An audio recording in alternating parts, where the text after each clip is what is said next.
Dans les temps anciens, il y avait un jeune noble nommé Fu Ling. Pour une raison inconnue, Fu Ling fut puni par le roi et contraint à une impasse. Connaissant son destin à l'avance, Fu Ling confia à un serviteur nommé Xiong'an un rouleau, lui ordonnant de le prendre et de partir. Xiong'an savait que c'était un héritage précieux de la famille de Fu Ling, mais puisque Fu Ling le lui avait donné, il n'eut d'autre choix que de fuir, changer de nom et endurer l'humiliation pour survivre. Le roi fera disparaître toute trace de la lignée de Fu Ling. Mais si un jour le rouleau était découvert par quelqu'un, Xiong'an était obligé de guider et de mener cette personne à hériter de la volonté de Fu Ling et à terminer la mission inachevée que Fu Ling lui-même n'avait pas pu accomplir. Fu Ling regrettait d'avoir fait en sorte que Xiong'an soit témoin de cet événement tragique, mais il croyait que Xiong'an remplissait la tâche qu'il lui avait confiée. Il n'avait pas encore complètement découvert la vérité du monde, alors il voulait laisser son héritage pour que les générations futures continuent son chemin inachevé. Le temps passa, et l'histoire se déplaça vers un lac où un batelier rame au milieu de l'eau. De façon inattendue, ce batelier mit fin au jour d'une femme sur le bateau, puis la fit disparaître dans le lac. Sur la rive, une jeune femme arriva au lac, et un vieil homme l'informa que récemment, un épais brouillard couvrait la zone, rendant impossible à quiconque de continuer à travailler comme batelier. Il ne restait qu'un seul érudit pour transporter les gens de l'autre côté. Peu après, cet érudit retourna au quai et se présenta comme Dixing, disant qu'il était venu prendre le poste du batelier précédent. La jeune femme et quelques autres montèrent alors dans le bateau pour traverser de l'autre côté. Le bateau avait une variété de pâtisseries et de thé préparés pour eux, leur permettant de manger et de profiter du paysage en attendant d'atteindre l'autre rive. La jeune femme rencontra de façon inattendue un jeune homme aux cheveux blonds qui dévorait les pâtisseries avec voracité. Voyant cela, elle lui versa une tasse de thé, et il expliqua qu'il n'avait rien mangé récemment et qu'il avait très faim. Alors que le bateau prenait le départ, la jeune femme, ayant été invitée, essaya aussi quelques pâtisseries. Le jeune homme lui donne alors un bonbon à manger avant de s'asseoir pour profiter de la vue. Peu de temps après, tous les passagers du bateau s'endormirent progressivement.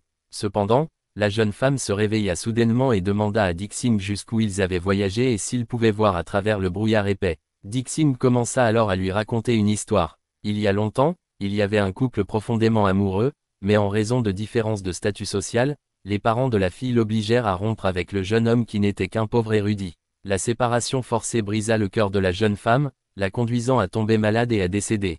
Peu de temps après, lorsque le jeune homme apprit la nouvelle, il fut dévasté. Dans sa douleur, il vola son corps et pleura chaque jour. Un jour, il aperçut soudainement sa silhouette sur le lac couvert de brouillard, la reconnaissant comme sa bien-aimée. Il essaya de l'atteindre, mais la distance était trop grande, il ne pouvait donc que se tenir sur le rivage et regarder. Avec le temps, la distance entre eux se réduit de plus en plus jusqu'à ce qu'ils puissent enfin être ensemble.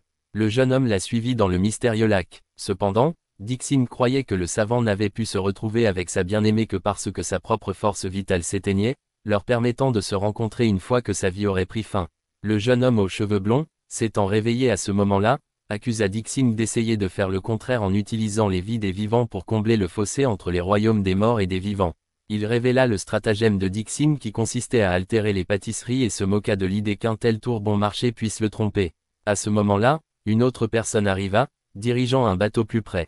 Il balaya l'histoire de Dixing comme étant rien de plus que des paroles trompeuses destinées à égarer les autres. En réalité, affirma-t-il, le savant dans l'histoire n'était qu'un fou qui, accablé par son désir de son amour perdu, avait simplement sauté dans le lac et s'était noyé. Dixing refusa de croire cela et insista sur le fait qu'il avait vu l'esprit de sa bien-aimée. Il déclara que quelques offrandes supplémentaires permettraient de la rejoindre. Sans hésiter, l'homme brandissant une épée s'est précipité et a porté un coup décisif à Dang, l'envoyant dans l'au-delà pour retrouver sa bien-aimée comme il le souhaitait. Le jeune homme aux cheveux blonds demanda alors pourquoi le maître d'armes avait agi si impitoyablement. L'homme répondit que Dixing avait pris une vie et devait en assumer les conséquences. Il a ensuite invité le jeune homme aux cheveux blonds à l'accompagner, mais le jeune homme a refusé. Le brouillard au-dessus du lac s'est alors complètement dissipé, tandis que la jeune femme s'est demandé qui parmi eux avait dit la vérité. Le jeune homme a noté que les cieux ne révèlent souvent pas la vérité complète aux mortels et que, parfois, cela pourrait être considéré comme une miséricorde. Cette nuit-là, le jeune homme est allé rencontrer une connaissance en ville. Il a été révélé que son nom était Yang Yao, tandis que l'autre homme était Yanan. Depuis 2 ans, Yang Yao avait profité des repas chez Yanan, donc Yanan a décidé qu'aujourd'hui, il ne traiterait pas Yang Yao à un repas. Yang Yao a ensuite demandé au sujet de la jeune femme qui regardait secrètement Yanan de loin, et Yanan a déclaré qu'elle le suivait depuis un certain temps, mais qu'il n'avait pas pu l'approcher. Une fois qu'il ne pouvait plus profiter des repas, Yang Yao est parti, juste pour être abordé de manière inattendue par la jeune femme. Elle a demandé à Yang Yao le nom de Yanan et a dit qu'elle avait quelque chose à discuter avec lui, mais Yang Yao lui a dit que Yanan n'était pas quelqu'un qu'on pouvait facilement approcher. Soudain, des démons sont apparus et ont attaqué Yanan, le poussant à riposter immédiatement. La jeune femme a alors réalisé que les démons étaient attirés par la lanterne que Yan tenait et s'est précipitée vers lui. Yanan, pris au dépourvu par son approche soudaine, a laissé tomber la lanterne dans ses mains. Comme prévu, les démons étaient attirés par la lanterne et ont commencé à poursuivre la jeune femme. Yanan a rapidement demandé à Yang Yao de s'occuper d'elle pendant qu'il mettait en place une formation. Yanan s'est alors mis à établir une grille magique tandis que Yang Yao déroulait un rouleau et commençait à dessiner. Il a ensuite fait disparaître la jeune femme juste avant que Yanan ne libère son sort, summonant un corbeau qui a rapidement volé et vaincu les démons. Yanan a ensuite demandé où était passée la jeune femme, à quoi Yang Yao a répondu qu'il l'avait scellée dans le rouleau. Il a exhorté Yanan à au moins écouter ce qu'elle avait à dire, et si possible, à l'accepter comme servante puisque c'était un chasseur de démons très occupé. Cependant, Yanan se considérait comme une existence toxique et ne pouvait pas permettre à quiconque de rester à ses côtés trop longtemps. Yanan voulait simplement qu'il écoute la jeune femme. Yanan a alors placé 2 gouttes de sang sur la peinture, libérant la jeune femme.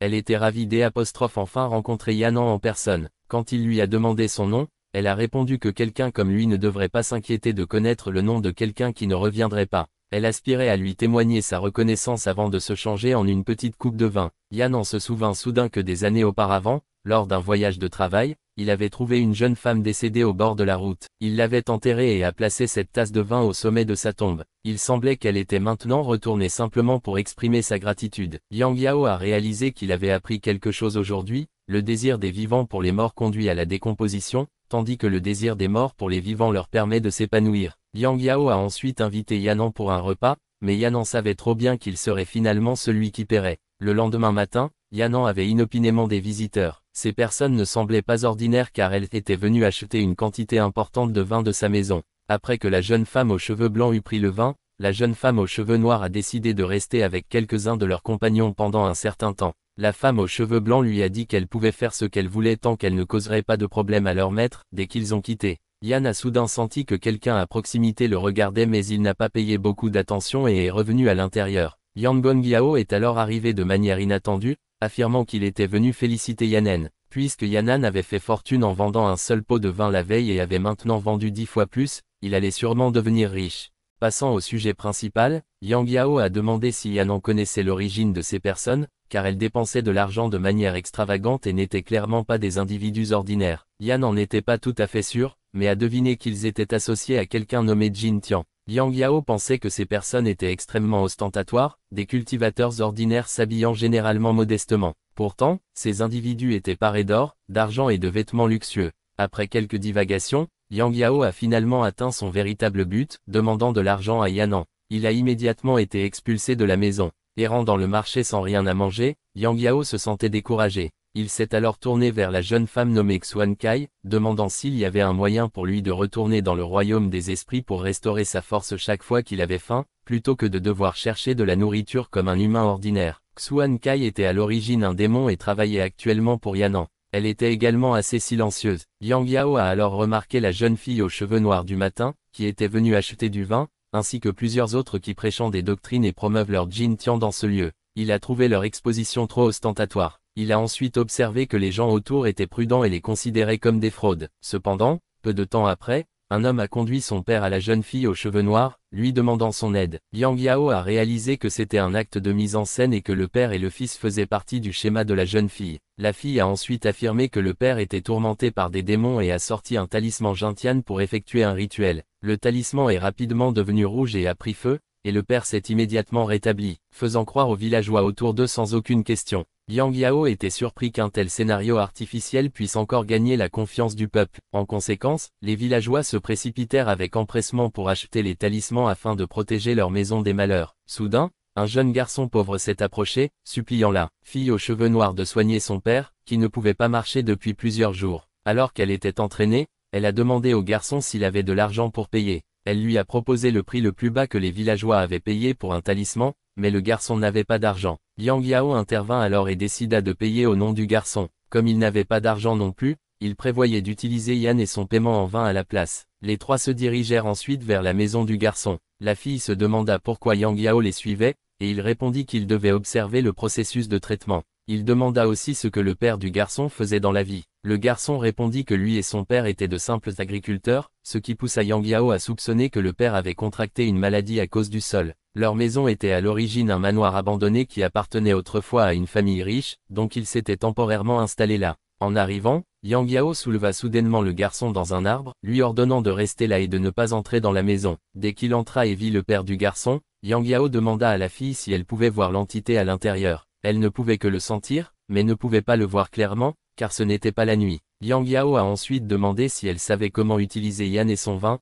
lui lançant une bouteille pour l'aider à percevoir la présence hantant la maison. C'était une statue en pierre. Yang Yao a supposé que les familles riches plaçaient souvent des statues en pierre pour protéger leur maison. Bien que la famille soit longtemps partie, la statue gardienne était restée pour accomplir son devoir. Il semblait que le père du garçon l'avait accidentellement déterré, ce qui avait conduit à son affliction. La fille voulait l'assistance de Yang Yao plutôt que ses explications sans fin, mais il a déclaré qu'il voulait simplement observer la manière dont un disciple de Jin Tian gérerait une situation aussi mineure. Ne voulant pas qu'un disciple de Jin Tian soit perçu comme incompétent, la fille a sorti un talisman pour attaquer la statue en pierre. Cependant, la statue a poussé un rugissement et l'a envoyé voler. Juste au moment où elle allait l'écraser, Yang Yao a utilisé son rouleau pour absorber la statue en pierre, la ramenant à sa forme originale. Il lui dit que simplement l'enterrer suffirait à gagner du mérite. Il se rendit compte qu'elle avait été complètement inefficace et reconnut son grand talent. Elle lui demanda alors de connaître sa véritable identité, mais il prétendit simplement être un voyageur errant,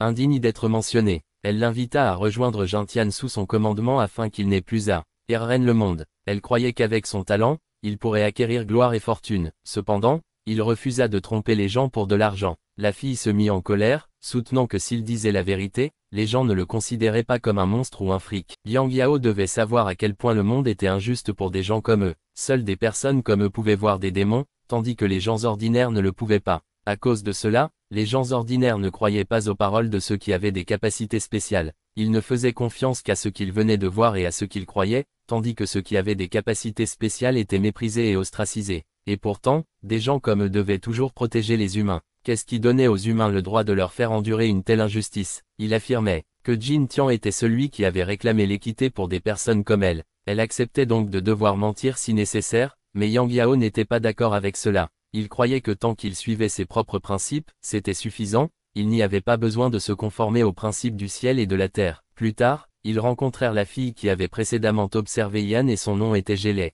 Elle chercha soudainement Yan et demanda à devenir son disciple, mais Yan refusa. Gélé rappela alors à Yan combien de difficultés et de souffrances sa mère avait endurées à cause du monde. Elle ne pouvait pas accepter que sa mère doive rester seule pour le reste de sa vie, sans pouvoir changer quoi que ce soit. Cependant, Yan croyait que la nature avait déjà tout décidé, et que personne ne pouvait y aller contre. Ce qui était perdu ne pouvait jamais être changé. Cette nuit-là, Gélé ordonne à son frère cadet de voler un pot de Yan et de porc pour l'aider à se réunir avec leur mère. En Yan et inspectant le stockage de vin cette nuit-là, il découvrit ce qui s'était passé. Gélé et son frère prirent le pot vers un site rituel. Après avoir placé des talismans aux positions nécessaires, elle versa le vin sur la formation rituelle, créant une orbe lumineuse. Elle fit ensuite absorber les talismans par l'orbe, la transformant en une boule de feu. Son frère la reconnut comme la magie de leur mère, même si elle ne leur avait jamais enseigné. Naturellement, Gélé l'avait secrètement apprise, et maintenant elle voulait revoir sa mère pour poser ses questions non résolues. Elle confia ensuite le reste du rituel à son frère cadet, suivant les instructions que leur mère lui avait transmises.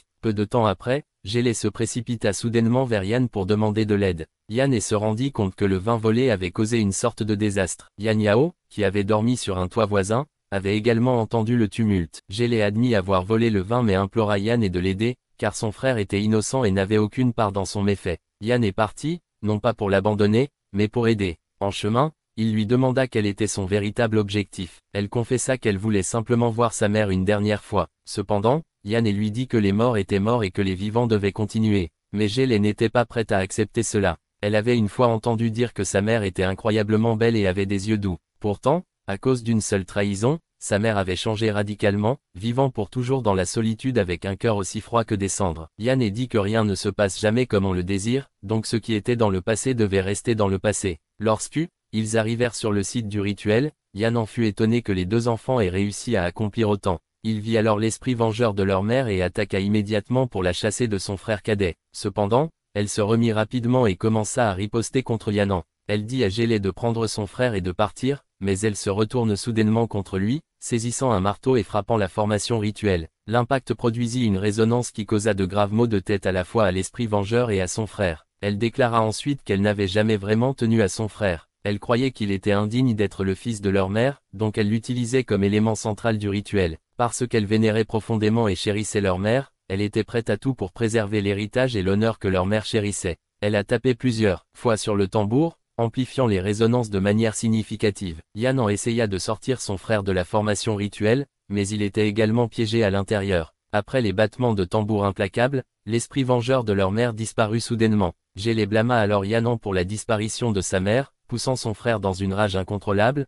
le faisant attaquer Yanan. Le frère cadet a soudainement conjuré des vignes pour lier Yanan fermement, et Gélé a même essayé de le persuader de dégainer son épée pour neutraliser Yanan. Le frère s'est précipité en avant et a frappé Yanan. Yanan a essayé de les avertir que son sang était empoisonné, mais bien sûr, Gélé savait déjà qu'elle voulait aussi que son frère périsse. Le poison dans le sang de Yanan a réagi et le sang qui a éclaboussé le frère cadet lui a causé une douleur immense. Yanan s'est ensuite effondré, son sang s'écoulant et remplissant la formation rituelle. La formation a ensuite été activée, obligeant Yan Yao à se précipiter. Il a rapidement appelé Xuan Kai à S' avancé et lui a dit de démanteler certaines parties de la formation. Cependant, Yanan a désespérément essayé d'avertir Yan Yao de ne pas s'approcher. Entre-temps, nous avons rencontré le célèbre Zhejian. Il était venu rendre visite à un moine nommé Monsieur Shan. Après avoir échangé quelques politesses avec Monsieur Shan, il entra pour saluer un fonctionnaire à l'intérieur. Et Zhejian Tian remarqua qu'à partir de maintenant, ils travaillaient sous la cour impériale, donc ils devaient veiller les uns sur les autres. Mais lorsque Zhejian Tian entra,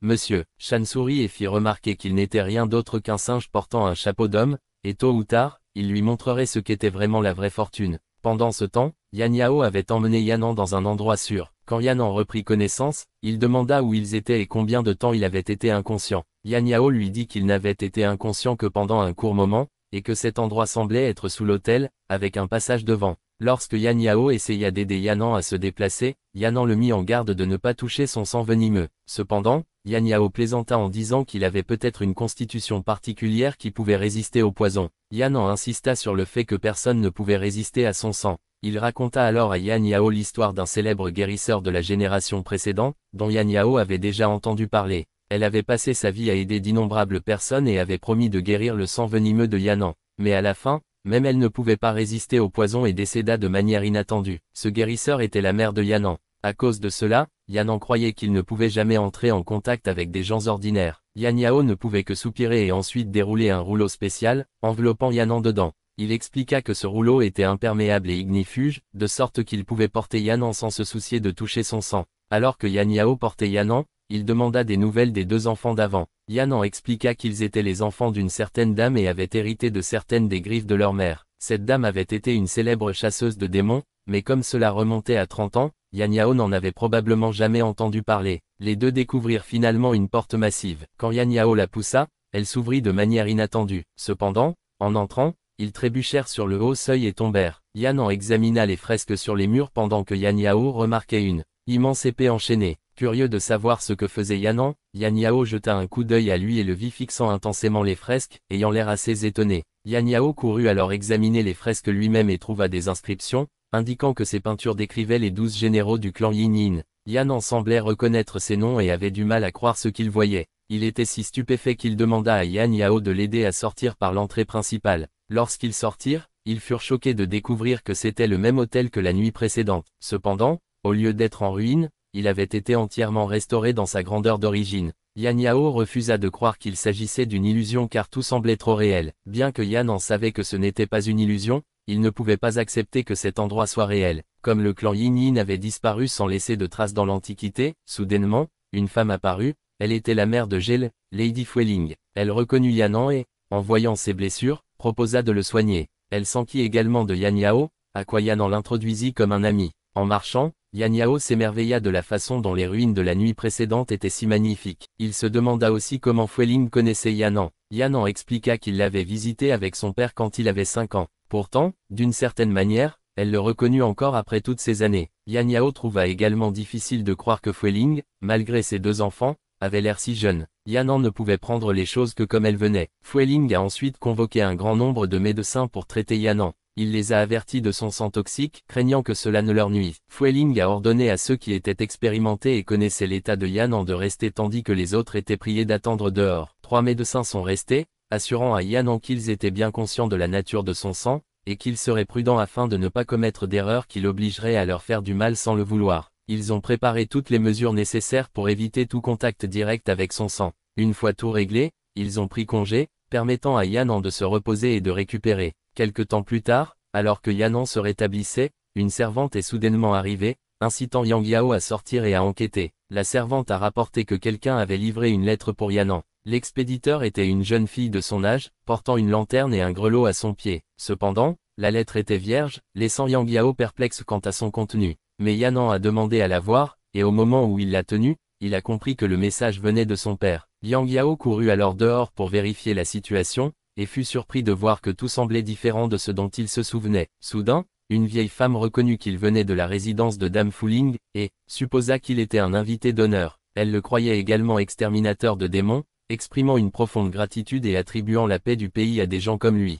Elle lui offrit des gâteaux en remerciement. En entendant cela, d'autres décidèrent également de lui offrir de la nourriture pour gagner ses faveurs. Bien que Yang Yao ne comprit pas entièrement la situation, il était ravi de recevoir de la nourriture. Bientôt, les villageois l'entourèrent de cadeaux, et avant qu'il ne s'en rende compte, on lui offrait plus qu'il ne pouvait porter, même du bétail comme des vaches et des chèvres. Submergé et confus, il accepta les cadeaux, seulement pour être surpris lorsqu'ils s'inclinèrent soudainement devant lui. Incapable de gérer la situation, il s'enfuit précipitamment. Pendant ce temps, Lady Fuling se préparait pour un festival à venir lorsqu'elle remarqua Gele en train d'espionner sa résidence. La prenant pour une fille sans abri, elle lui apporta de la nourriture. Observant que Gele n'était pas d'ici, elle lui demanda son nom et d'où elle venait. Gele, se sentant satisfaite de revoir sa mère, donne son vrai nom mais choisit d'agir comme si elles étaient des inconnus. Ailleurs, dans les ruines actuelles, un homme connu sous le nom de Mr. Money Eyes est arrivé. Il jura de ne jamais oublier les injustices subies par son peuple, les membres du clan Union, et même par l'ancien grand Lord Fuling. Pendant ce temps,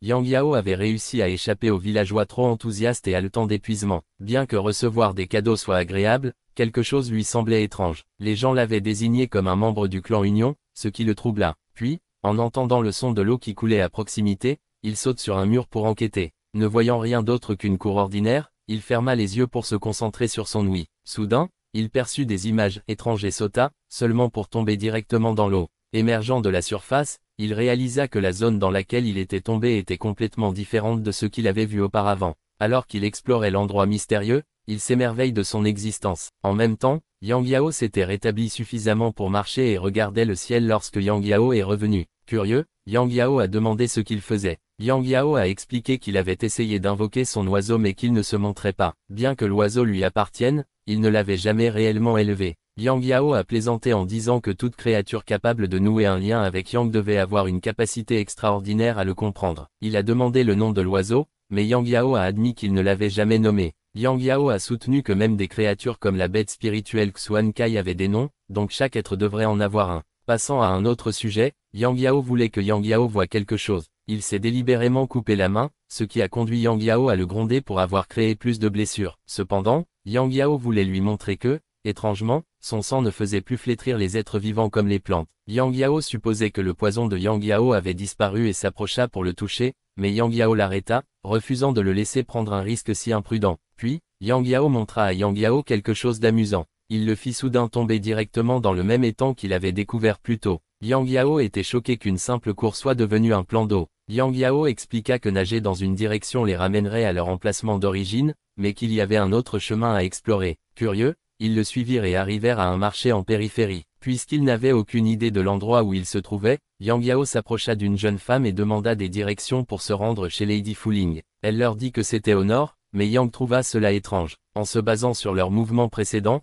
la maison de Fuling aurait dû être au sud. Cependant, n'ayant aucune connaissance de la région, ils décidèrent de suivre les instructions de la jeune fille. Mais juste au moment où ils commencèrent à marcher, la fille disparut soudainement. Un propriétaire de restaurant de nouilles les appela, leur demandant s'ils voulaient manger avant de fermer pour préparer le festival de demain. Quand ils s'inquièrent sur le festival, il explique que c'était un événement établi par Lady Fuling pour honorer une certaine figure de grade. Curieux, Yang Yao demanda qui était cette personne, et le commerçant révéla qu'il ne s'agissait de personne d'autre que Fuling. Il commença alors à raconter comment, dans le passé, lorsque les démons semaient le chaos parmi les humains, C'était Lord Fuling qui avait fait révéler aux démons leur véritable forme aux humains, et c'était lui qui accordait des bénédictions et sauvait le peuple de la souffrance. Yang Yao raisonnera que si un cérémonial sacrificiel était organisé pour lui, cela devait signifier que Lord Fuling était déjà mort. Cependant, le propriétaire du restaurant de nouilles devint en colère, insistant sur le fait que Fuling était un être spécial avec un corps immortel, et qu'il ne pouvait pas simplement mourir comme une personne ordinaire. Cette nuit-là, la cérémonie eut lieu. Pendant ce temps, Gélé, en voyant sa mère dans sa jeunesse éclatante, avait du mal à y croire, surtout en se souvenant d'elle comme une vieille femme triste dans ses dernières années. Elle ne pouvait pas accepter cette réalité.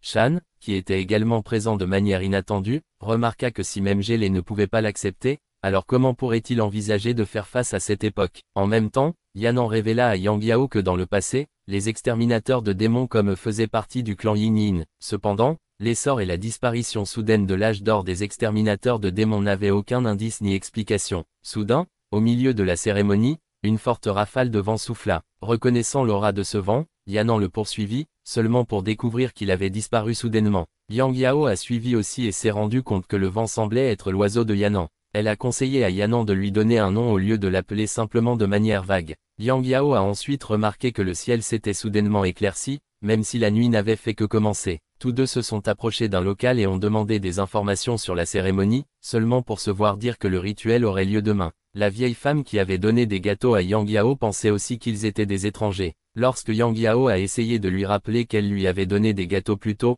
elle a prétendu ne jamais l'avoir rencontré auparavant. Mais, n'ayant pas le choix, il s'est retiré. Alors que les deux se promenaient dans la ville, ils ont demandé à plusieurs personnes, mais aucune d'entre elles ne semblait les reconnaître. Même les deux servantes de Lady Fulings agissaient comme si elles ne les avaient jamais vues auparavant. Puis, de manière inattendue, Yang Yao a retrouvé la fille des environs et elle les a encore reconnues. Elle a expliqué qu'elle était ici depuis longtemps et savait que les habitants de cet endroit ne vivaient et n'agissent que selon des rôles prédéterminés. C'était une boucle temporelle qui démarrait chaque matin avant le festival et durait jusqu'à la nuit de la cérémonie. Elle avait été piégée dans cette boucle pendant longtemps. Quelques jours plus tôt, Monsieur Shan avait cherché Gélé de manière inattendue, prétendant être un vieil ami de Lady Fuling. Gélé, croyant sa mère morte, essaya de le dismiss. Mais Monsieur Shan les rassura en disant qu'il était venu pour aider. Il demanda s'il voulait revoir Lady Fuling. À ce moment-là, Gélé refusa de le croire, insistant sur le fait que sa mère était morte, et prévenant de ne pas plaisanter à ce sujet. Cependant, Monsieur Shan lui assura que s'il disait qu'il y avait un moyen,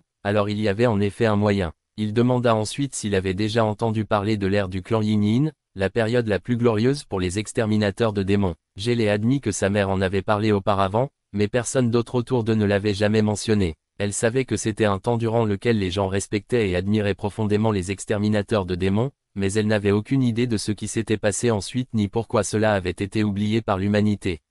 Shan expliqua que cette ère d'or avait été créée par ceux qui avaient été choisis, et leur mère était l'une des personnes les plus vénérées de cette époque. Il demanda ensuite si Gélé ne souhaitait pas revoir cette époque une fois de plus. Pendant ce temps, Yang Yao demanda à la fille, puisqu'elle était ici depuis si longtemps, si elle savait comment s'échapper. Cependant, elle a répondu qu'elle ne savait pas, et ne voulait pas quitter. Yang Yao était perplexe quant à ce que cet endroit était et pourquoi ils étaient ici. Elle croyait qu'elle avait déjà tout expliqué dans sa lettre précédente. Yang puis réalise que la lettre qu'ils avaient reçue auparavant n'était pas de son père mais de cette fille. Elle n'a pas révélé qui elle était, seulement qu'elle avait toujours été ici, existant pour observer tout ce qui se passe dans cet endroit jour après jour, mois après mois. Tout ceci continuerait de se répéter exactement de la même manière, car ce sont des événements qui avaient déjà eu lieu dans le passé. Cependant, paradoxalement, ce n'était pas le passé. Elle ne pouvait pas leur fournir des réponses. La raison pour laquelle elle avait dit que ce n'était pas le passé était parce que le passé était quelque chose qui pouvait changer l'avenir, alors que peu importe ce qu'ils faisaient ici, cela n'affectera pas la réalité ou l'avenir. Yang Yao a alors demandé si elle était prête à les aider à s'échapper, mais elle a répondu qu'elle était quelqu'un qui n'était jamais rappelé par les autres, et elle voulait expérimenter ce que cela faisait d'être rappelée. Yang Yao a suggéré qu'elle se présente d'abord et lui a dit ses noms et celui de Yan afin que la prochaine fois qu'elle les rencontre, elle n'ait pas besoin de demander à nouveau. Quand il a demandé son nom, elle a révélé qu'elle était Queen Nguyen. Pendant ce temps, Lady Fuling poursuit ses préparatifs pour la cérémonie et a rencontré Gélé à nouveau. En voyant Gélé là depuis le matin, elle s'est approchée et a demandé pourquoi. Gélé a admis qu'elle regardait simplement Lady Fuling car elle était admirée par tant de personnes, possédant force, pouvoir et gloire. La voir heureuse suffisait à rendre Gélé heureuse aussi. Lady Fuling était ravie d'entendre cela, mais a expliqué que son bonheur ne venait pas du pouvoir mais des gens qui l'entouraient. Elle a proposé de laisser Gélé rester si elle n'avait nulle part où aller. Cependant, Gélé a choisi de partir et a rapidement été remarqué par Yang Yao et Yanan, qui l'ont rapidement poursuivi. Gélé a essayé de lancer des objets pour les ralentir, mais Yang Yao les a rapidement rattrapés et l'a maîtrisé. Il l'a accusé de les avoir conduits à cet endroit et a insisté sur le fait qu'elle devait savoir comment en sortir. Cependant,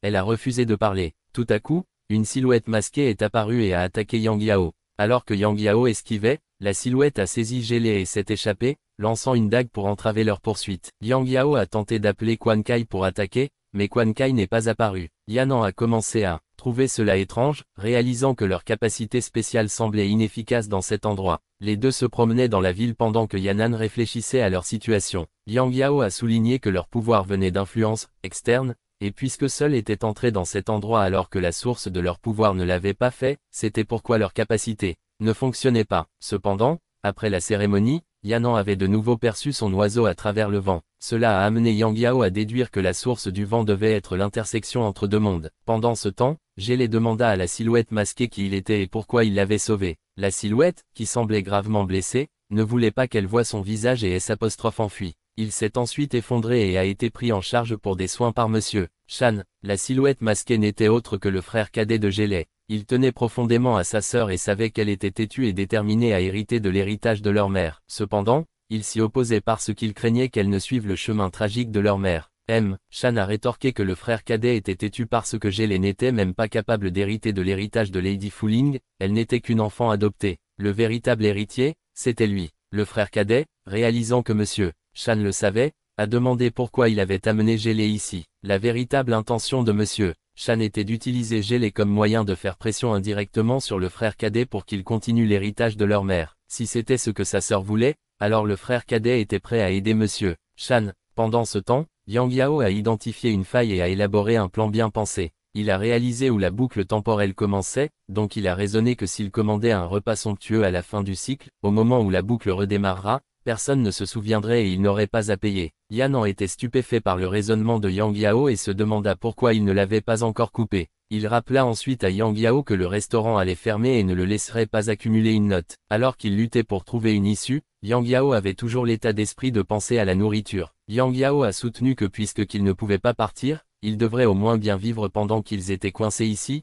il n'avait pas tort. Les deux ont alors reconsidéré et conclu que tout cet espace avait des limites, et s'il atteignait ces limites, il serait renvoyé de force. Il voulait donc essayer de trouver le point central de cet endroit. Il a couru en avant, tandis que Yan en réalisait une fois de plus qu'il était laissé derrière pour payer. Alors qu'il explorait, Yang Yao a sauvé un enfant qui se noyait, et peu après, la mère de la fille est arrivée pour le remercier. Cependant, King Gwen a déclaré que la fille ne pouvait pas être sauvée parce que les résultats dans ce monde ne pouvaient pas être changés. Yang Yao a reconnu que, bien qu'il y ait certaines choses qui ne pouvaient pas être changées quoi qu'on fasse, il y avait aussi des choses que, même en connaissant le résultat, on ne pouvait tout de même pas ignorer. King Gwen a observé que Yang Yao et Yan étaient assez bruyants par rapport aux étrangers ici. Il a supposé qu'elle faisait référence aux deux enfants qu'ils avaient rencontrés plus tôt, mais il s'est avéré que c'était plus que cela. Yang Yao est ensuite retourné trouver Yanan et a rapporté qu'après avoir testé les directions nord et sud, il avait déterminé la limite de la frontière en comptant ses pas. Maintenant, il devait vérifier les directions restantes. Les deux ont ensuite travaillé ensemble pour déterminer les limites dans les 8 directions et ont identifié le point central du monde. Il était situé près de la résidence de Lady Fueling. Cependant, il y avait aussi une haute tour au-dessus. Yanan se demandait à propos de la lumière en haut, et Yang Yao expliqua qu'il s'agissait d'une lanterne Kyokuan, une lanterne avec des découpages en papier de personnes et de chevaux. Quand elle tournait, elle créait l'illusion de chevaux galopants. Ce mouvement sans fin fit réaliser à Yanan que le monde lui-même fonctionnait de la même manière. En même temps, un groupe de personnes en noir apparut au sommet de la tour, gardant la lanterne. Yang Yao grimpa ensuite le mur pour se faufiler à l'intérieur, car il avait l'habitude d'escalader les murs de Yanan de cette manière. Soudain, il fut découvert par les gardes et dut fuir. Il trébucha et tomba, ce qui l'amena à ouvrir un rouleau pour invoquer Shu et Kai, mais cela était toujours inefficace. Yanan dut intervenir pour aider, et les deux évitèrent temporairement les gardes. Yanan observa que Yang Yao voyait enfin les conséquences de grimper dans les maisons des autres. Se tournant vers le problème principal, Yanan croyait que la lanterne était la clé de ce monde, et fournira les réponses qu'il cherchait. Alors qu'il cherchait un moyen de monter, Yang Yao écrasa accidentellement une branche, alertant les gardes. N'ayant pas d'autre choix, les deux chargèrent en avant et renversèrent leurs poursuivants. Yang Yao tira ensuite Yanan sur le toit pour grimper plus haut. Soudain, Shu Kai apparut pour aider Yang Yao. Il a incité Yanan à convoquer son oiseau, mais Yan'an ne l'avait jamais nommé. Yang Yao lui a dit de choisir n'importe quel nom, alors Yan'an a lâché Shimbeo Fatbird. Inattendu, l'oiseau a immédiatement volé vers lui, déchirant la lanterne en s'approchant. Le monde entier s'est alors désintégré progressivement. Les deux ont réussi à s'échapper, et Yan'an a demandé à Yang Yao si le nom de l'oiseau pouvait être changé. De retour chez lui, Yang Yao a demandé à Yan'an s'il savait quelque chose sur le nom Yan Yan. Yan'an a expliqué que c'était le titre utilisé pour les exorcistes qui protégeaient autrefois les gens et suivaient le seigneur Fuling. Cependant, il ne savait pas pourquoi il avait été oublié. Sa propre famille avait été invitée à suivre Fuling, mais en raison de leur lignée toxique unique, ils avaient refusé d'interagir avec des étrangers. Yang Yao était surpris qu'une époque entière ait été effacée sans trace en seulement 30 ans, à l'exception des souvenirs de ceux qu'il avait vécu. Le seul indice restant était la lanterne. Yang Yao a demandé des nouvelles de sa restauration. Yan'an a découvert que la lanterne ne enregistrait que la météo et les événements du monde qu'il venait d'échapper. Yang Yao était émerveillé que quelqu'un puisse recréer un monde entier avec tant de précision. Yan'an a noté que celui qu'il avait fabriqué avait la capacité de créer des objets en papier, tandis que Yang Yao pouvait sceller de vrais objets dans du papier, ce qui signifiait que leurs capacités étaient similaires, mais utilisées différemment. Yan'an a demandé à Yang Yao s'il pouvait créer un monde comme la lanterne, mais Yang Yao croyait que les humains devaient respecter le ciel et la terre, donc de telles choses ne devraient pas être prises à la légère. Yan'an était surpris de l'entendre parler si sérieusement. Décidant de ne pas reconstruire la lanterne, Yan'an la trouve banale. Seule la signature et le sceau avaient des fragments manquants, rendant impossible une restauration complète. Yang Yao ne pouvait plus comprendre la lanterne ni pourquoi la reine, lorsque quelqu'un n'était pas affecté par les règles de ce monde, était incité. Sa fascination pour le clan indien venait de l'idée que les exorcistes étaient à la fois respectés et joyeux dans leur travail, mais Yan'an en était indifférent, s'étant habitué à être seul. Yan'an demanda alors si Yang Yao pouvait identifier le type de papier utilisé dans la lanterne, pensant qu'un artiste comme lui serait connaisseur, mais Yang Yao n'était pas sûr et devait trouver un autre moyen de le déterminer. Quand Yan'an était confus, Yang Yao expliqua qu'il avait plus d'un esprit, bien que tous ne soient pas aussi puissants que Quan Kai, donc il les convoqua rarement. Il décida alors d'appeler un autre esprit, Jiansu. Dès son apparition, elle lança immédiatement des mots durs à Yang Yao, le méprisant clairement. Elle était choquée qu'une personne aussi malveillante que lui ait des amis. Yan'an doutait aussi qu'elle soit un esprit serviteur. Yang Yao voulait son aide, mais elle l'ignora. Il insista pour qu'elle le laisse au moins finir de parler, mais elle trouva cela amusant puisqu'il avait ignoré ses supplications par le passé. Quand Yang Yao lui dit de ne pas évoquer d'anciennes affaires, elle refuse, disant que s'il ne l'aimait pas, il pourrait l'effacer après tout, ce ne serait pas difficile pour lui, et ce ne serait pas la première fois. Yang Yao affirma que la dernière fois était accidentelle, mais ses paroles ne firent qu'accroître la colère de Jiansu. Elle l'attaque, et il dit à Yan'an de ne pas intervenir. Jiansu accusa Yang Yao de ne pas valoriser les vies et jura de ne jamais lui pardonner.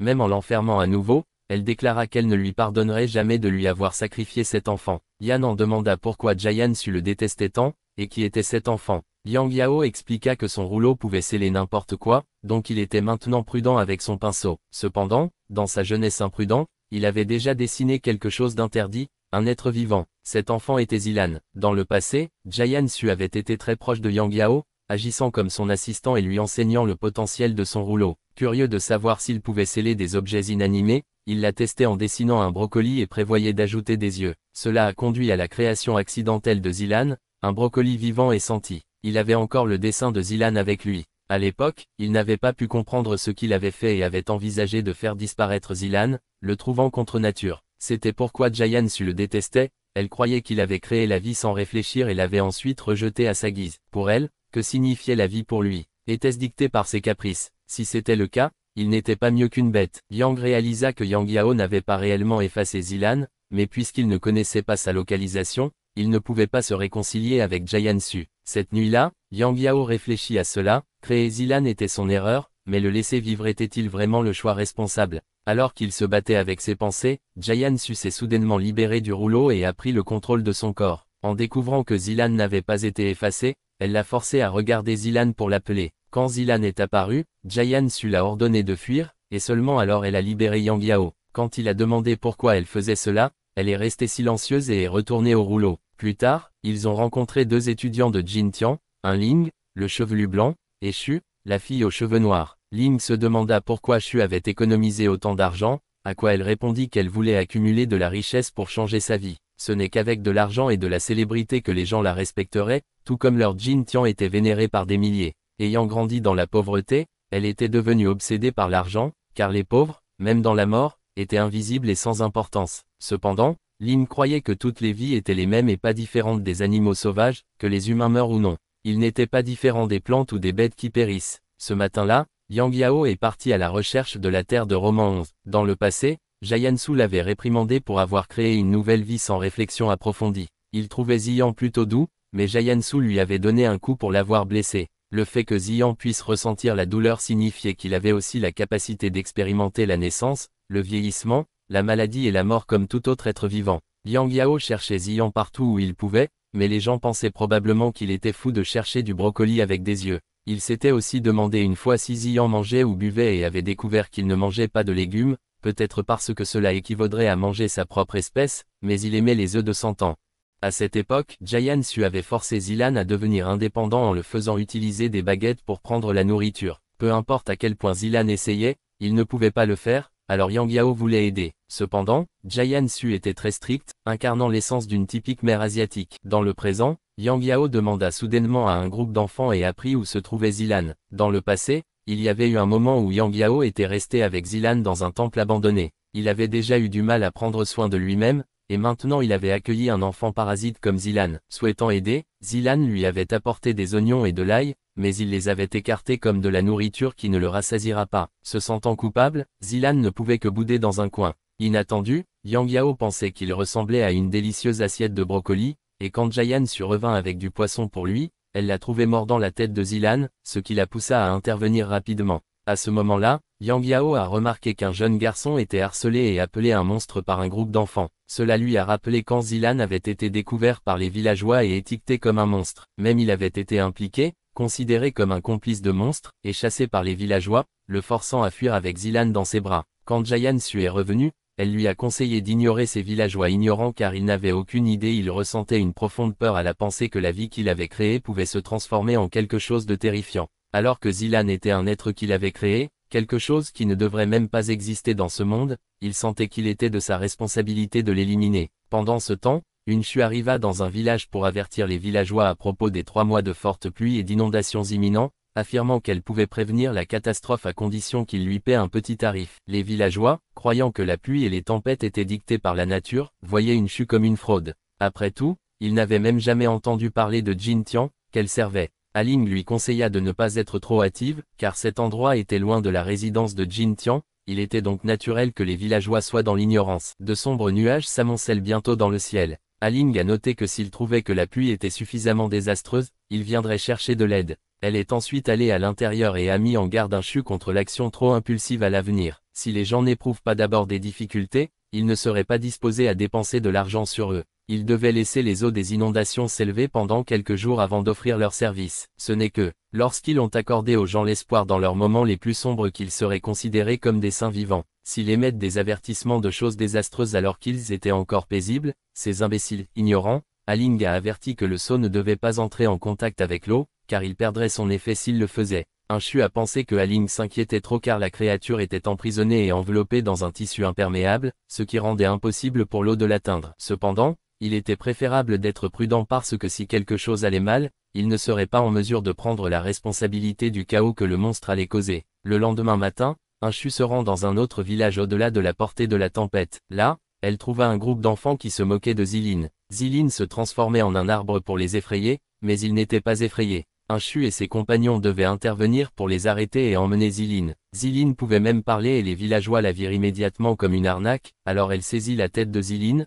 la faisant mal jusqu'à ce qu'elle germe un arbre. Cependant, le toit s'effondrant a endommagé la salle de stockage où le sceau du monstre était gardé. Les villageois, croyant que Zilin était vraiment un arbre divin, se sont agenouillés et l'ont vénéré. Pendant ce temps, l'eau a fait rétrécir Zilin, et une goutte d'eau est tombée sur le seau du monstre. Au moment où Aling a senti que quelque chose n'allait pas et s'est précipité, il était déjà trop tard, le monstre s'était libéré et avait commencé à causer des perturbations. Shu a couru vers Aling, suggérant qu'ils travaillent ensemble pour arrêter le monstre avant qu'il ne détruise le barrage. Cependant, Aling avait évalué la situation et était confiante que le barrage ne se briserait pas tant que le monstre ne s'éloignait pas trop. Juste au moment où elle a fini de parler, le monstre a déployé ses ailes et s'est échappé, les forçant à le poursuivre. Ils ont rapidement trouvé le monstre qui ravageait un village, mais Shu a remarqué qu'Aling ne semblait pas très pressée et observait simplement la situation. Elle n'était pas sûre si Aling était en train de concocter un plan ou simplement de temporiser. Soudain, ils ont vu le monstre se figer sur place comme s'il était attaqué. Tous deux ont rapidement aperçu Yang Yao à proximité. Achu l'a reconnu comme celui qui avait demandé ses services en échange de Yan et The Liquor. En entendant que Yang Yao avait soumis une statue de gardien en un instant, Aling a décidé de s'approcher de lui. De manière inattendue, elle a interrompu Yang Yao, l'empêchant de poursuivre son dessein. Elle avait entendu parler de Yang Yao comme de quelqu'un qui se spécialisait dans la capture de démons avec de l'encre et du papier et avait maintenant l'occasion de le rencontrer en personne. Elle admirait son habileté à maîtriser les démons et à sauver des gens, mais puisque le monstre appartenait à Jin Tian, elle voulait le capturer elle-même et ne laissait pas Yang Yao intervenir. Yang Yao, cependant, se moquait de savoir à qui appartenait le monstre. S'il nuisait aux gens, il ne le laisserait pas en liberté. Il a alors sollicité Quan Kai pour faire face à Aling. Cependant, Quan Kai n'a pas pu s'approcher d'elle. Yang Yao a réalisé que Quan Kai semblait s'être affaibli, et Aling lui a immédiatement informé que le règne du monstre avait le pouvoir d'affaiblir les créatures mystiques prises dans celui-ci. Il a essayé de rappeler Quan Kai, mais Quan Kai, obstinément, a continué à se battre. Aling a alors plaqué Yang Yao contre un mur, et Quan Kai a été transpercé par son attaque. Dans un désespoir total, Yang Yao a appelé Jayansu, sachant qu'elle lui en voulait, mais ayant besoin de son aide plus que jamais. Il a utilisé son propre sang pour invoquer Jayansu et a supplié qu'elle mette un terme à la menace que représentait le monstre. Jayansu est apparu et s'est engagé dans un combat avec Aling tandis que Yang Yao se précipitait pour sauver Quan Kai. Réalisant son erreur, il a scellé Quan Kai à nouveau dans le rouleau.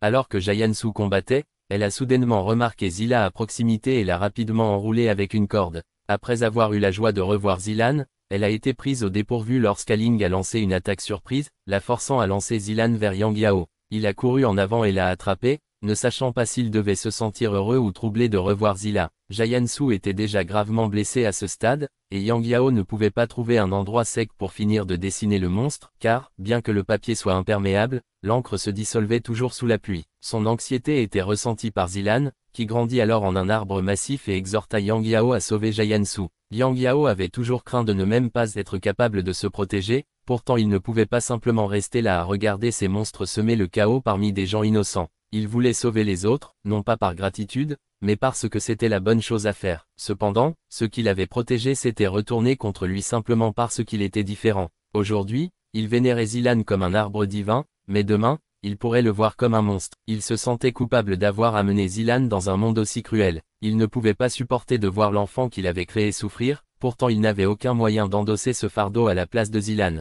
Tout ce qu'il pouvait faire était de se blâmer d'être trop faible et de s'excuser auprès de Zilan encore et encore jusqu'à ce que le monstre soit enfin maîtrisé. Mais au moment où le monstre a disparu, lui et Jayansu furent stupéfaits que Zilan ait été réduit à un simple jeune arbre. Jayansu revint au rouleau, et avant que Yang Yao ne puisse réagir, Aling l'attaque soudainement et le contenait. Elle avait l'intention de s'emparer du rouleau, mais avant qu'elle ne puisse agir, une figure se précipita pour aider Yang Yao, comme elle l'avait fait auparavant sur le navire. C'était Wang Bian. Wang Bian a facilement coupé les fils d'acier d'Aling et s'est fermé sur elle, la forçant à déployer ses fils plus densément pour le contrer. Wang Bian avait longtemps cherché quelque chose qu'il ne pouvait pas couper. Un Chu est arrivé à ce moment-là, et se rendant compte qu'elle ne pouvait pas gérer les deux Yang Yao et Wang Bian seuls. Aling n'avait pas d'autre choix. Ce groupe n'était rien d'autre que les gens qui venaient de fuir les disciples de Jin Tian des régions du Nord. Jin Tian avait récupéré de vastes terres et établi sa propre secte, en élargissant son influence en envoyant des disciples à travers le pays pour répandre de fausses revendications, exploiter les croyances religieuses et tromper les gens de leurs richesses. En bref, ils n'étaient rien d'autre que des escrocs. La secte de Xiao Qing enquêtait sur Jin Tian depuis longtemps.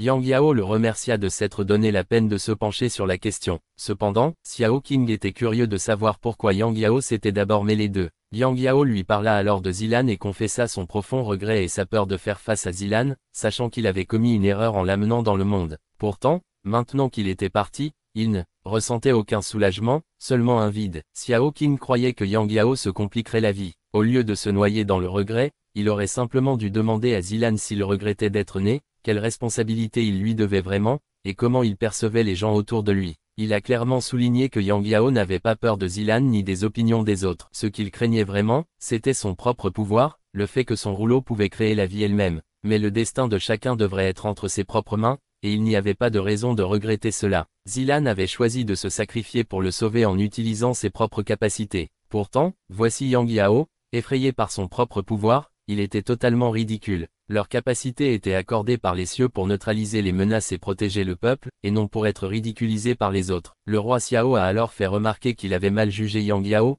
pensant qu'il était une personne intelligente. Sur ce, il s'est éloigné, laissant Yang Yao lutter avec le poids de son propre doute et de sa stupidité. Pendant ce temps, Jin Tian était furieux que qui ait permis à son monstre scellé d'être pris. Décidant qu'elle n'était plus d'aucune utilité, il ordonna qu'on l'empêche d'agir. Plus tard, Yang Yao est revenu pour trouver Yanan, qui avait sans relâche produit de l'encre pour aider Chuan Kai à récupérer sa force. Yanan était surpris d'apprendre que Chuan Kai avait été affaibli par la pluie. Yang Yao a expliqué que l'eau du monstre était spéciale, elle pouvait même éteindre des flammes divines. À ce moment-là, il y eut un coup à la porte. Ils l'ont ouverte, seulement pour se retrouver face à face avec une jeune femme et un assassin. La fille a déclaré qu'elle n'était pas là pour acheter le vin de Yanan, mais pour réclamer une dette puisqu'il avait abîmé une lanterne qu'elle avait fabriquée pour un client. Elle était venue demander une compensation. Yang Yao a immédiatement blâmé Yanan et l'a laissé payer, mais la fille ne voulait pas d'argent, elle voulait leur régler leur compte. Le combattant à ses côtés s'est précipité sur eux, forçant Yanan à intervenir et à défendre, mais il a rapidement été submergé. Yang Yao a alors été contraint de se battre, mais l'assassin les a rapidement jetés dehors et a sorti son épée, prêt à attaquer. Yanan a tendu la main vers ses plumes pour attaquer,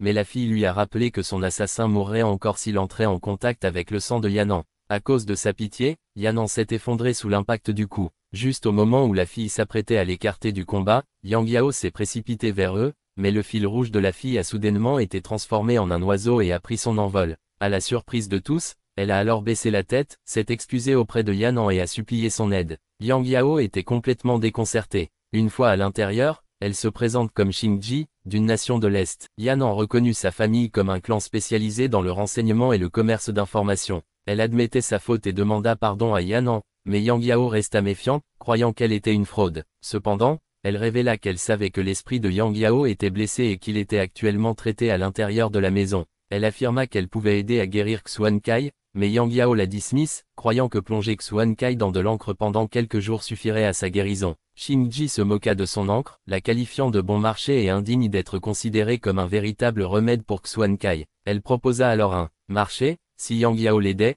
elle sauverait Xuan Kai. Yanan ne voyait initialement aucun avantage dans cet arrangement, mais puisque retarder davantage mettrait seulement Xuan Kai en danger, il accepta à contre-cœur que Yang Yao accepte l'offre. Lorsqu'ils firent sortir Xuan Kai, Xingji observa qu'il n'était rien de plus qu'une coquille vide. Elle expliqua qu'utiliser son encre le modifierait de manière imprévisible, mais elle ne pouvait pas dire avec certitude ce que serait le résultat. Elle relâcha alors l'encre et prit Xuan Kai, et une transformation inattendue se produisit. Xuan Kai devint plus masculin et gagna même la capacité de parler. Ses premiers mots, appelant Yang Yao un petit. Il regarda ensuite autour de lui et trouva l'endroit plutôt pauvre, tandis que Xingji réalisa que Xuan Kai avait absorbé une partie de sa personnalité, et à vrai dire, l'endroit était en effet assez vieux. Yanan est ravi, menaçant de tous les expulser, forçant Xingji à le calmer rapidement. Xingji interrogea ensuite Yang Yao, lui demandant s'il n'avait jamais pensé pourquoi Xuan Kai était toujours resté silencieux. La raison, expliqua-t-elle, était qu'il avait perdu la moitié de son âme. Chaque être vivant était formé par 3 âmes, chacune accordée par un des 3 royaumes,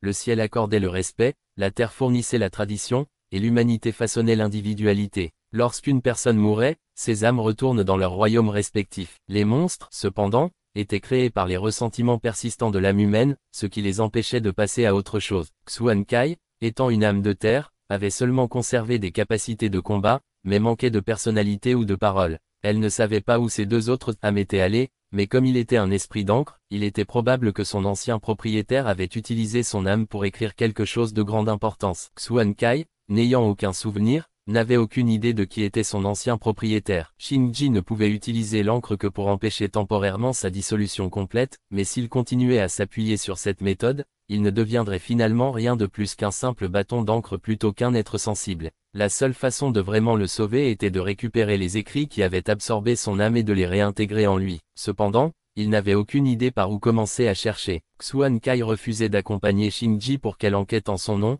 mais Yan voulait aller droit au but sur quel problème faisait face Xingji. Elle admit que l'information qu'elle s'apprêtait à partager était très précieuse, donc elle s'attendait à une compensation. Yan décida immédiatement qu'il n'avait plus besoin de son aide et lui montra la porte. Forcé de reconsidérer, Xingji céda et fit une exception pour lui. Elle révéla alors que son clan possédait une méthode pour enregistrer toute la vie d'une personne et une technique pour déterminer si la vie de quelqu'un avait une réelle valeur. L'assassin venait juste de mettre le bracelet, mais il ne réussit pas à former une forme distincte. Cependant, lorsque le même fil fut placé autour de Yan et de son cou, il s'entortilla de manière complexe pour prendre la forme d'un oiseau. Cela convainquit Xingji que la vie de Yan avait une grande valeur. Elle voulait qu'il porte le bracelet pour qu'il puisse enregistrer sa vie, car elle devait déterminer s'il valait la peine de négocier avec son clan. Sinon, lui et Yang Yao devraient rembourser leurs dettes pour avoir endommagé sa lanterne. Le prix de cette lanterne était la durée de vie totale de chaque être vivant à l'intérieur. Yang Yao pensait au départ que cela ne durerait que quelques jours, mais après avoir multiplié ces jours par les milliers de personnes et les centaines d'animaux à l'intérieur, le coût s'élevait à plus de 100 ans.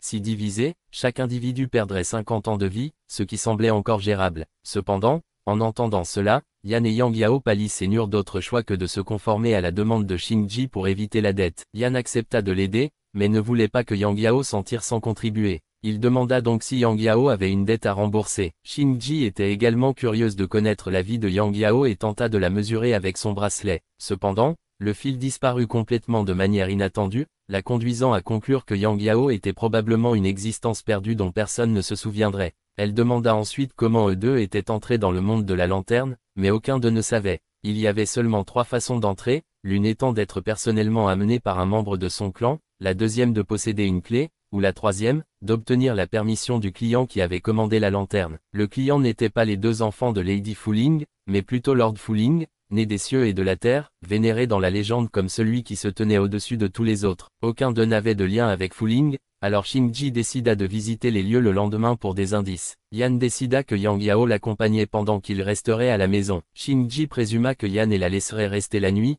mais il les mit tous dehors rapidement. Xingji et son assassin allèrent chercher une auberge pendant que Yang Yao, comme toujours, dormait sur Yan et le toit. Curieuse de savoir comment le clan de Xingji gagnait de l'argent, Yang Yao lui demanda à ce sujet. Elle expliqua qu'ils avaient autrefois travaillé comme scribes royaux, enregistrant l'histoire pour la cour impériale et s'occupaient également du commerce des renseignements. Cependant, lorsque la dynastie changea, son clan fut contraint de se retirer dans les montagnes et commença à prendre des commandes privées pour documenter des vies. Yang Yao trouva incroyable que le simple fait d'enregistrer des informations et d'activer la lanterne puisse créer une telle illusion. Cependant, comparé au rouleau qu'il possédait, le pouvoir de la lanterne était de beaucoup inférieur, le rouleau détenait une force bien plus grande. Le lendemain matin, lorsqu'ils arrivèrent sur le site, Xingji ne trouva aucun indice utile et décida de rechercher la clé de l'illusion. En tant que créatrice de la lanterne, elle avait un moyen de la localiser. Soudain, Monsieur Shan apparut derrière eux. Xingji le reconnut immédiatement comme l'aide d'un roi du Nord.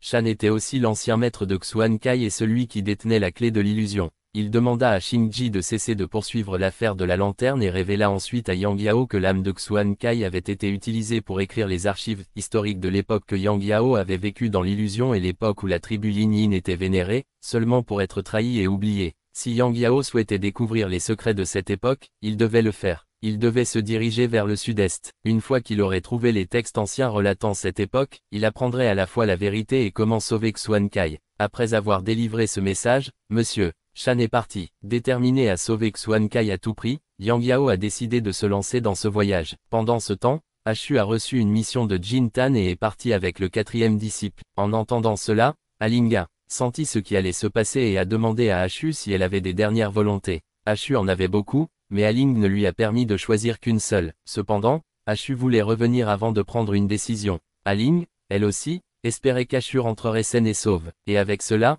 l'épisode a pris fin. Merci d'avoir regardé cette vidéo. Si tu as aimé ce que tu as vu, n'oublie pas de cliquer sur le bouton « J'aime » et de t'abonner à ma chaîne pour ne manquer aucune de mes prochaines vidéos. Partage tes pensées dans les commentaires ci-dessous, je serai ravi de lire vos retours et d'échanger avec vous. À bientôt pour de nouvelles aventures.